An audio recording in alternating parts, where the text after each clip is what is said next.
శ్రీమాత్రే నమః. శ్రీ గురుభ్యో నమః.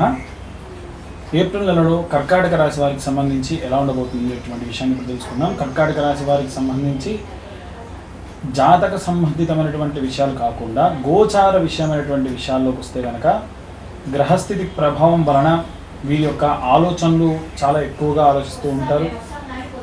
కొన్ని విషయాల్లో అనవసరమైనటువంటి టెన్షన్ వస్తుంది, కానీ సరైనటువంటి సమయంలో మంచి అవకాశాలు కూడా వస్తాయి. ఏది సదవకాశమో ఏది సదవకాశం కాదో అనేటువంటి ఒక డైలమాలో ఉండేటువంటి అవకాశం ఉంది. ఈ నెలలో ముఖ్యంగా మొదటి మరియు చివరి వారాల్లో కొంచెం జాగ్రత్తగా ఉండాలి.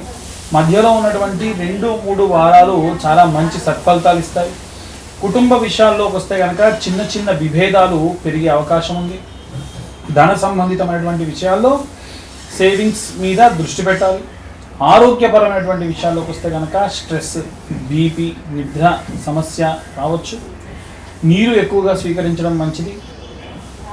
వారంగా చూసుకుంటే మొదటి వారం నుండి మనకు ఆఖరి వారం వరకు కూడా చూసుకుంటే ఎలా ఉండబోతుంది అనేటువంటి విషయాన్ని తెలుసుకుంటే, మొదటి వారంలో విద్యార్థులకు సంబంధించిన విషయానికి వస్తే కాన్సన్ట్రేషన్ కొంచెం తగ్గుతుంది. మొబైల్స్, సినిమాలు, ఇంకేమైనా సరే సోషల్ మీడియా వీటికి సంబంధించి దానివల్ల డిస్ట్రాక్షన్ అయ్యే అవకాశం ఉంటుంది. పనిపై ఒత్తిడి విపరీతంగా పెరిగే అవకాశం కూడా ఉంటుంది ఉద్యోగస్తులకి. అలాగే వీళ్ళు టెన్షన్ వలన కొన్ని పనులు పెండింగ్ కూడా పెడతారు. వ్యాపారస్తుల విషయానికి వస్తే కనుక కొత్త రకాలైనటువంటి అవకాశాలు, డీల్స్ వస్తాయి. వెంటనే పెట్టుబడులు పెట్టడం మంచిది. రాజకీయపరమైనటువంటి విషయాల్లో వస్తే కనుక చిన్న చిన్న విభేదాలు, మాటల్లో చాలా జాగ్రత్తగా ఉండాలి. ఏవైనా అనవసరమైనటువంటి మాటల వల్ల తీవ్రమైనటువంటి పరిస్థితులకు వెళ్ళే అవకాశం ఉంది. రైతుల సంబంధితమైనటువంటి విషయానికి వస్తే నీటి సమస్య రావచ్చు, పంటలపై శ్రద్ధ అవసరం. వృద్ధులకి ఆరోగ్యం బాగాలేనటువంటి వారికి విషయానికి వస్తే కనుక ఆరోగ్యం కాస్త బలహీనంగా ఉంటుంది. పాత వ్యాధులు ఏమైనా వల్ల తిరగబెట్టే అవకాశం ఉంటుంది. 2వ వారంలో విద్యార్థులు చదువుపై ఫోకస్ ఎక్కువగా పెడతారు. గతం కంటే కూడా కాన్సన్ట్రేషన్ ఎక్కువ చేస్తారు. ఎగ్జామ్స్కి మంచి సమయం ఇది. వీరి యొక్క పరీక్షా కాలాన్ని చాలా జాగ్రత్తగా ఎదుర్కోవడం మంచిది. ఉద్యోగస్తుల విషయానికి వస్తే కనుక అప్రిషియేషన్స్, ప్రమోషన్స్, అప్రైజల్స్ లాంటివి చాలా మంచి ప్రోత్సాహకరమైనటువంటి వాతావరణంలో ఉంటారు. వ్యాపారస్తులందరూ కూడా లాభదాయకంగా ఉంటుంది. కొత్త వ్యాపారంలో మంచి సక్సెస్ అవుతారు. రాజకీయ నాయకుల విషయానికి వస్తే కొంత వ్యతిరేకత ఉన్నప్పటికీ వీరిపై ప్రభావం ఇంకా ఎక్కువ అవుతుంది. రైతులు ఎవరైతే చేతి వృత్తులు చేసుకునేటువంటి వాళ్ళు ఉంటారో పంటలు బాగా పెరుగుతాయి. సహజ పరిస్థితులను అనుకూలంగా వీరు ముందుకు వెళ్తూ ఉంటారు. వృద్ధులు ఆరోగ్యం బాగాలేనటువంటి వారు కాస్త సంతోషంగా, ఆనందంగా గడుపుతారు. ఆరోగ్యం కాస్త మెరుగుపడుతుంది. తృతీయ వారానికి వచ్చేసరికి విద్యార్థి దశలో ఉన్నటువంటి వారికి మంచి విజయాలు సాధిస్తారు. ఉద్యోగస్తులందరికీ కూడా వీరి యొక్క కెరీర్లో గ్రోత్ ఉంటుంది. అలాగే వ్యాపారస్తుల విషయానికి వస్తే కనుక రాజకీయ నాయకులకు సంబంధించిన విషయంలో చాలా ప్రభావం ఎక్కువగా ఉంటుంది. వీరికి గుర్తింపు కూడా ఎక్కువగా ఉంటుంది. ప్రజలలో వీరి యొక్క ప్రభావం చాలా అధికం అవుతుంది. రైతులు పంటల ద్వారా లాభాలు పొందుతారు. వృద్ధులు ఆరోగ్యం బాగాలేకుండా ఉన్నటువంటి వారికి సంబంధించిన విషయానికి వస్తే కనుక వీరు చేయించుకునేటువంటి చికిత్సకు తగ్గ ప్రతిఫలం లభిస్తుంది. అలాగే 4వ వారం విద్యార్థులకు సంబంధించినటువంటి విషయానికి వస్తే వీరి యొక్క రిజల్ట్స్లో కాస్త టెన్షన్ ఉంటుంది. వీరి ఫలితాలన్నీ కూడా ఎక్స్పెక్ట్ చేసిన దానికంటే కూడా చాలా డిఫరెంట్గా ఉంటాయి. అలాగే ఈ యొక్క రాజకీయ నాయకులు కాస్త జాగ్రత్త వహించాలి. వెన్నంటే ఉంటూ మోసం చేసే వాళ్ళు ఉండే అవకాశం ఉంటుంది. అలాగే ఖర్చులు పెరుగుతాయి.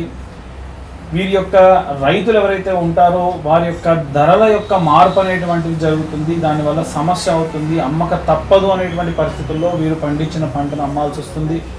వృద్ధులు ఆరోగ్యం బాగాలేనటువంటి వాళ్ళు ఎవరైతే ఉంటారో హెల్త్ చెకప్ చేయించుకోండి. ఏ చిన్న సమస్య వచ్చినా సరే వీరు దాన్ని నెగ్లెక్ట్ చేయకుండా ఉంటే మంచిది. విపరీతమైనటువంటి స్ట్రెస్ కూడా పెరుగుతుంది వృద్ధాప్యంలో ఉన్నటువంటి వారికి.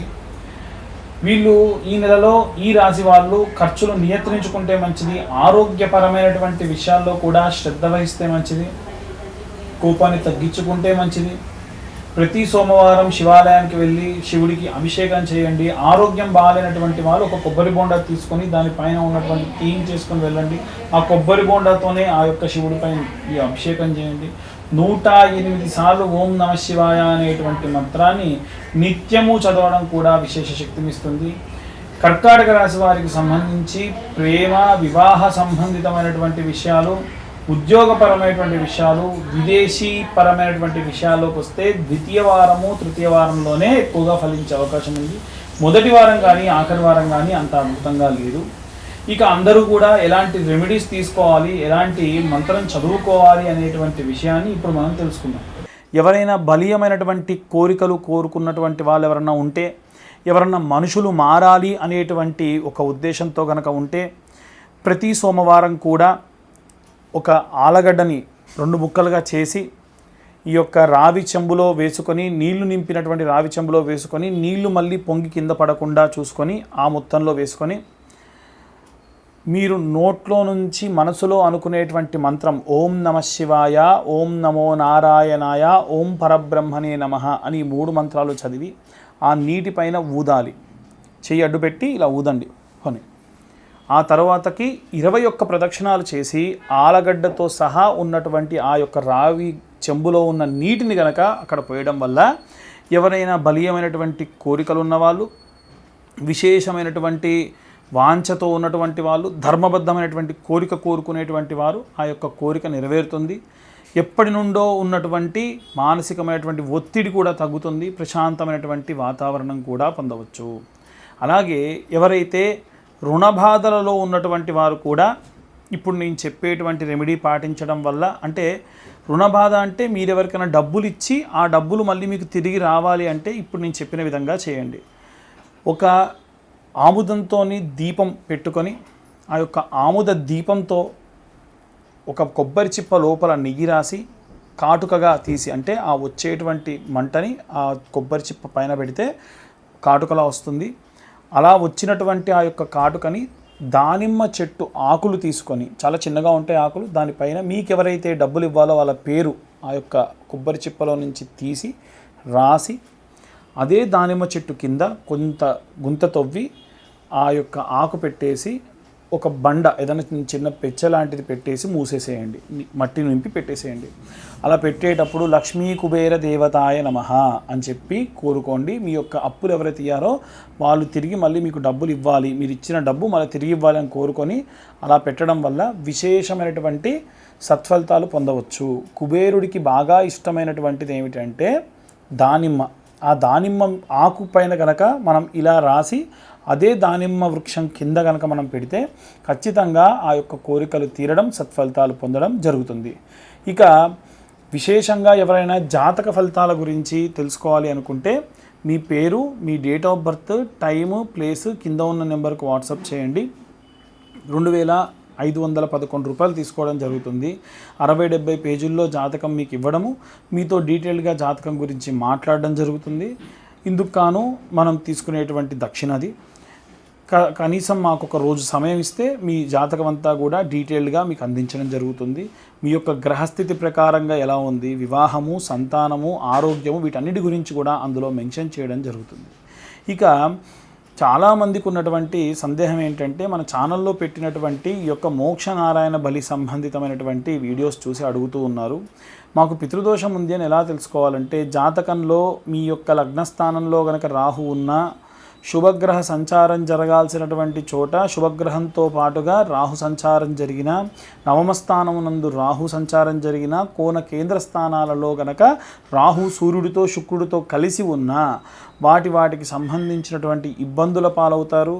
అలా వివాహం ఆలస్యం కావడము, సంతానం ఆలస్యం కావడము, సంతానం అంగవైకల్యంతో పుట్టడము, ఇంట్లో ఉన్నటువంటి వారు ఏదైనా సరే సూసైడ్ అటెంప్ట్స్ లాంటివి చేయడము, ఇంట్లో ఉన్నటువంటి పెద్దవాళ్ళు ఎవరూ కూడా 60 సంవత్సరాలకు మించి బతకకపోవడం, ఇలాంటివి ఎన్నో రకాలైనటువంటివి సమస్యలు అవి సూచనగా కనిపిస్తూ ఉంటాయి. ఇలాంటివి ఏవి ఉన్నా సరే కింద ఉన్న నెంబర్కు కాంటాక్ట్ చేసి మోక్షనారాయణ బలి పూజ లాంటివి చేయించుకోవడం ఉత్తమం.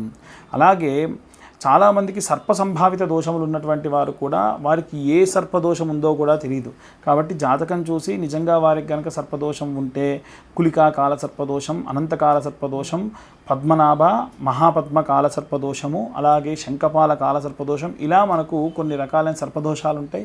ఆ సర్పదోషాలకు సంబంధించిన వివరాలు కూడా డీటెయిల్డ్గా వారికి చెప్పడం జరుగుతుంది. ఆసక్తి గల వారు కింద ఉన్న నెంబర్కు కాంటాక్ట్ చేసి పూర్తిగా మీ యొక్క జాతక విశ్లేషణ గురించి తెలుసుకోండి. సర్వే జనా సుఖినో భవంతు. స్వస్తి.